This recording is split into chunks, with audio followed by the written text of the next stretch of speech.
Well, it is now Wormhole Wednesday for real. The W token is currently claimable, so if you qualify for this airdrop, you can go collect your tokens and actually see them in your wallet. Now, the claim process is pretty simple. Just connect your wallet to the official airdrop.wormhole.com page. Go through the steps to verify your eligibility. You can connect multiple different wallets to the same claim and then claim all the tokens at once. So if you qualified on an Ethereum wallet, on a Solana wallet, on a Say wallet, Injective, whatever, you can just input all of that here, sign a bunch of messages with them, and then claim all the tokens. And the tokens right now are going to your Solana wallet. Now, in terms of how the token has been trading since the launch, it's currently at $1.43 per W token.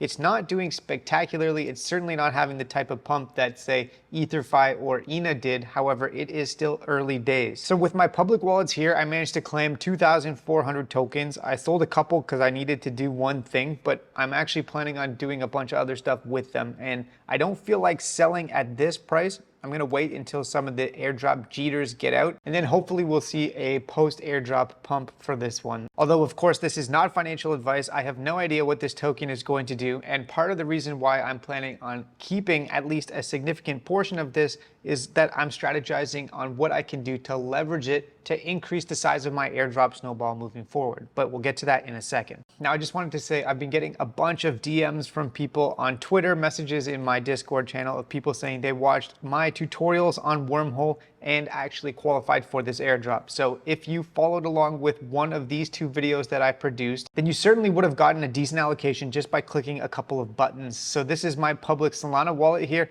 I literally just created this to make tutorials on the channel, and I barely farmed the Wormhole airdrop with this. I literally only did what I showed in these two videos and qualified for about 2,400 tokens. So congratulations to everybody that qualified for this, especially if you got it from watching my videos. And if you didn't, don't worry, because there's still a lot of opportunities moving forward. Now, in terms of what you can actually do with the W token, the roadmap was actually released yesterday. And if we scroll down here, you'll notice that they say you will be able to lock W tokens, so basically stake them or self-delegate them to participate in on-chain governance. And you're going to be able to do this on both Solana and EVM chains. And they talk in here about how while the token is starting on Solana, it's going to be bridgeable eventually to other chains as well. And this piece right here is one of the main reasons why I'm planning on holding a decent chunk of my allocation. I might sell another bit off if the price of it goes up a bit, but I am planning on staking a decent chunk of it because it has been widely speculated that Monad will drop to people that stake the W tokens and to people that stake the Pi tokens.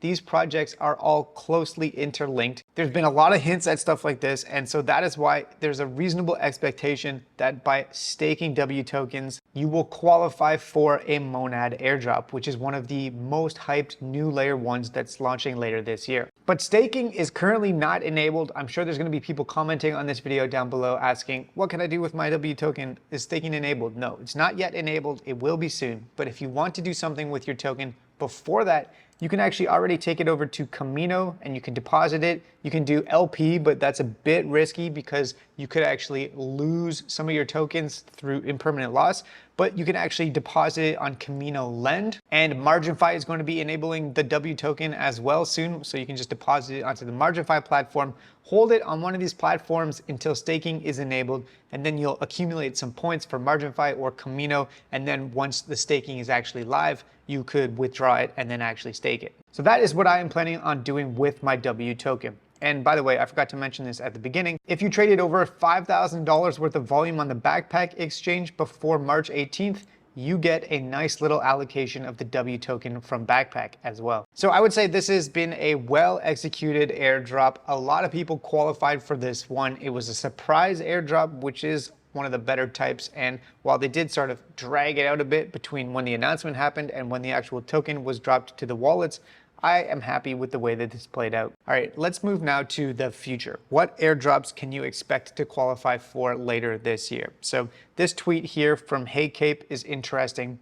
I don't know if every single one of these is fully confirmed. I'm sure that they're not. However, it's interesting to see the sheer number of projects that are dropping tokens imminently. So we've already had Athena and Wormhole just this week. Tomorrow, the Zeus Network airdrop we know is coming through.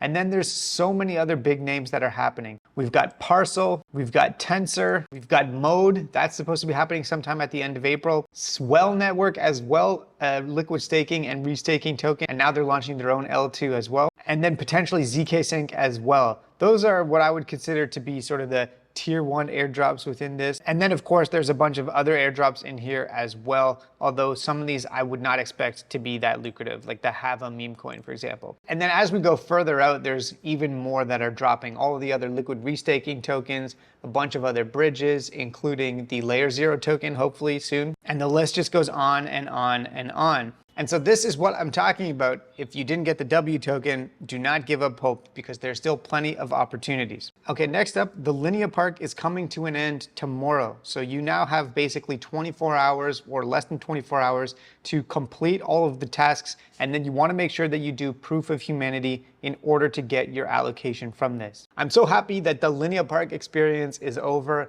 I actually did this on 2 wallets, basically to the same level here, and I just faded a few of the annoying ones where you had to download a separate app in order to complete that task. And I honestly hope that the most annoying part of the Linea airdrop campaigns are over. That's 2 full-length campaigns that they've launched, and the next one that's coming up, if they actually go through with it, looks like it's going to be a little bit more passive, more focused on bridging capital and providing liquidity, which doesn't involve this type of annoying level of clicking buttons. Moving on now to Jumper. So they launched their new loyalty pass season 2 yesterday, and I spoke about it briefly, but there's additional details that came out now. So for starters, they're going to have dynamic PFPs based on your on-chain transaction history. And the more transactions you do between different chains and different tokens, and the more volume that you do, you level up your PFP, which is a cool little feature. But then the other thing that I found interesting is that it looks like they're going to be launching specific tasks or quests or missions to complete for specific chains. So in this screenshot here, they hinted there's going to be a bunch of tasks to bridge to the Scroll L2. And these are going to come with big experience points boost. So I would say this is now becoming similar to what Orbiter Finance is doing with their campaign. They started off just giving you badges for the number of transactions that you did, but then they added these specific missions and experience points. And it looks like the XP that you can get from some of these missions here is going to be a lot more than what you could get from doing their more generic tasks, just bridging between different chains. And while I wouldn't say that I'm super excited to see the launch of a new questing platform, at least I would say that the Jumper Bridge is a good one. It's one of my go-tos, and they don't charge outrageous fees like Orbiter Finance does, so I will probably happily participate in this. Okay, next up, speaking of bridging, yesterday I mentioned how you could use BricsMint to mint these throwaway NFTs and increase your smart contract count. You can mint up to 30 of them on these 5 different chains, and each one that you mint adds a new smart contract, which helps you level up in your ranking for those airdrops. But one thing that I wanted to mention and totally forgot to mention was that they also have a way to farm the Layer 0 airdrop directly in this application as well, with this NFT bridge tab. And so what you do with this one is you mint another throwaway generic NFT. So let's say I'll do one on ZK Sync. Now the cost for one of these is currently about $1.15 after gas fees. So I mint the NFT, and then I can bridge the NFT routed through the Layer 0 protocol. So this is another way that you can increase a unique smart contract counter for Layer 0, and then also hit transactions on the network that you minted on. Now, I would say that the bridge is more expensive than the generic mints. You can mint them for a couple of cents, but to bridge it, in total, this transaction cost me about $5. So do this sparingly. It's kind of like using Merkley's feature where you just mint generic NFTs and bridge them to different networks. It's a decent way to farm airdrops, rank up the number of transactions and smart contracts that you've interacted with. But obviously it's kind of like throwing money away and then hoping it's going to come back in the form of an airdrop. So that is the other feature of this BricsMint page that I wanted to show you yesterday and just totally forgot. Okay, next up, this morning I dropped a video showing how you can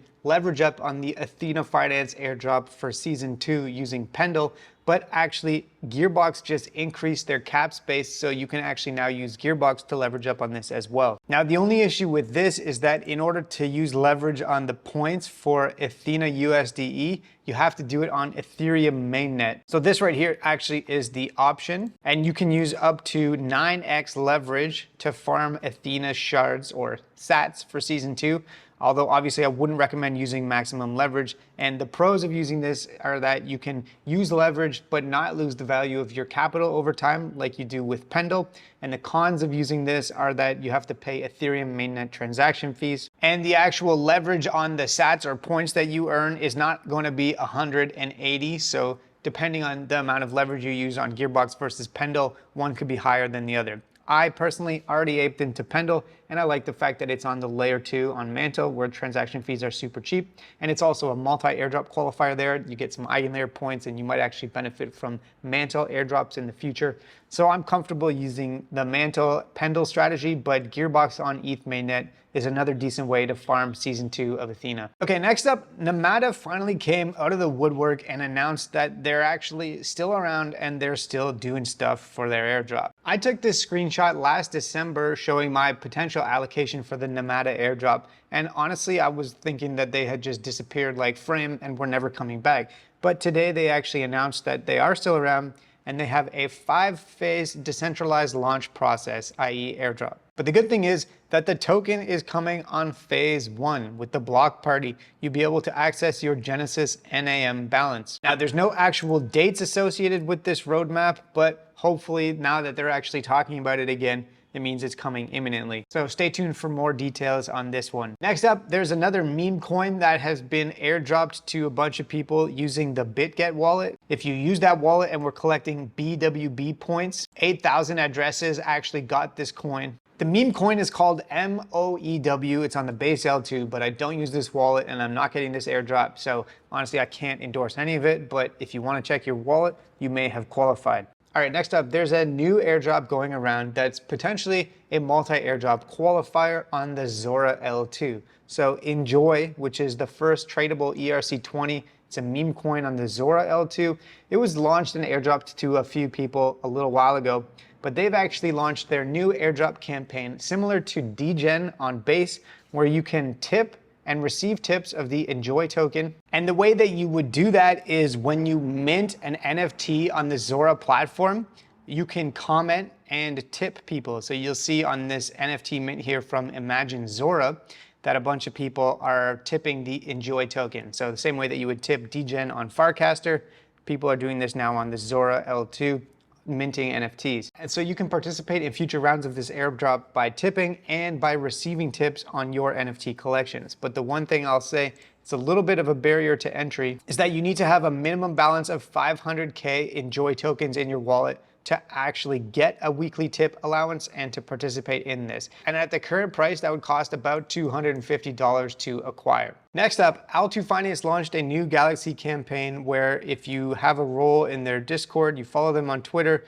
and you deploy a smart contract on Al2 Finance, you can collect an NFT. And by the way, deploying the smart contract is on the Scroll L2. So a multi-airdrop qualifier here, you got Al2 and you have Scroll. And so all you have to do is select Scroll here, hit deploy, change the network in my wallet here, and then sign the transaction. Now the transaction in the end cost me just under $2 for that. I've deployed a generic smart contract to Al2 Finance, and now if I go back over here, I should be able to claim my NFT. So I think this is a solid thing to do. Not that many people had done it as of the time of this recording, and it's again a multi-airdrop qualifier. You're increasing your airdrop surface area. Next up, there's a bunch of new quests on Galaxy for Merlin Chain. I don't think I've shared these ones before, so if you're trying to farm this airdrop, it's a pretty hyped up new Bitcoin L2. And at this point, we know not to fade Galaxy campaigns for really hyped up projects because often it appears that it actually comes with rewards. So yeah, that is it for today's alpha video. Hopefully you found this all helpful. As always, thanks so much for watching and have a great day.